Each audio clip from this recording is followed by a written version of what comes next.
Pastor, o que o senhor acha dessas igrejas que vivem pedindo para orar por Israel? Tem bandeira de Israel no púlpito. Eu acho meio estranho essas atitudes. Para, não tem nada a ver. Devemos sim orar por Israel, mas por quê? Porque é de lá, é de lá que veio o nosso Jesus, que é lá que veio o nosso Cristo. Falando de Israel, eu acho que a gente tem que orar por tudo, tá? Não é somente por Israel, não é somente pelo Brasil, não é somente pela China, pelo Japão. Hoje nós vivemos um momento que você tem que orar por tudo e por todos. Israel tá passando o que tá passando? Tá. É louvável orar por Israel? Sim. Pelo Brasil também, né? Pelos nossos governantes, pela nossa igreja, pelos nossos filhos, pelos nossos parentes, pelos nossos vizinhos. Hoje, a nossa vida ela é baseada praticamente na oração. Dificilmente você consegue refrigério ou uma direção ou algum acalento para a sua vida se você não tiver oração Pessoal, como a parte da sua questão, a vida. gente tem que entender o que acontece ali. Primeiro, se você pegar ali, Israel está cercada por povos idólatras, ou seja, por muçulmanos. E o que acontece? Se você vê como funciona Israel, você vai ver que Israel é exatamente o oposto de tudo que eles vivem. Por exemplo, Israel é uma democracia. Israel, a mulher é tratada com respeito, tem todos os direitos que uma mulher deve ter. Agora vai ver lá.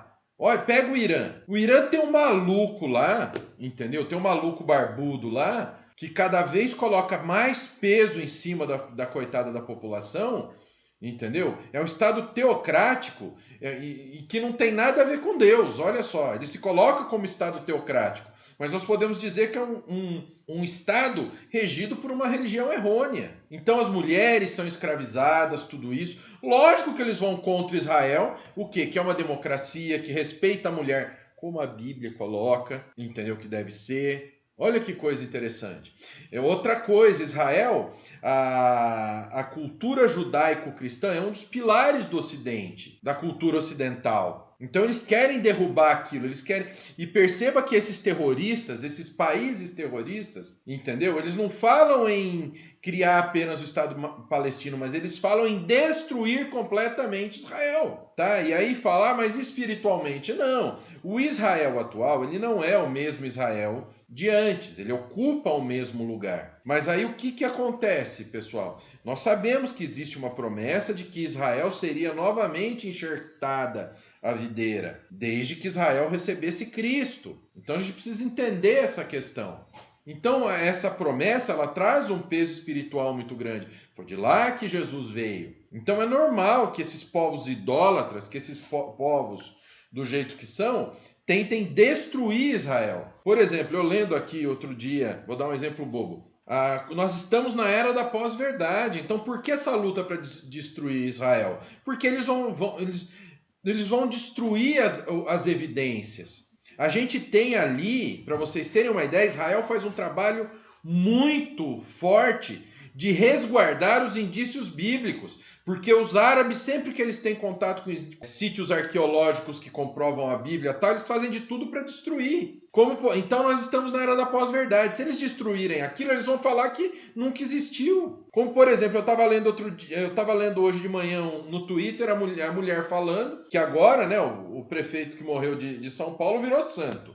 Ele morreu, agora todo mundo santo e beleza. Mas quando ele aprontou o que ele aprontou, enquanto ele trancou todo mundo em casa e foi pro estádio esfregar na cara do povo, aí tava tudo certo. Quando ele tirou, né, da população humilde integração de ônibus, ou seja, o povo que mais precisa, ele tirou a integração de ônibus do povo, tava tudo bem, né? Aí virou santo agora. Aí teve uma mulher que falou: e daí eu não acredito na facada do Bolsonaro. Cara, foi praticamente ao vivo a facada do que o Bolsonaro tomou, mas é a pós-verdade. Eles ficam batendo que aquilo não aconteceu para colocar a narrativa deles. Então é a mesma coisa a questão de Israel. Ó, pessoal, não estou falando que Bolsonaro é santo, não, porque senão o pessoal já vai ver achando isso. Não, eu só estou dando esse exemplo. Então, é complicado. Sabe, a gente precisa lutar para manter. Eu estava estudando um salmo esses dias e falou o quê? Que nós devemos ensinar as maravilhas de Deus.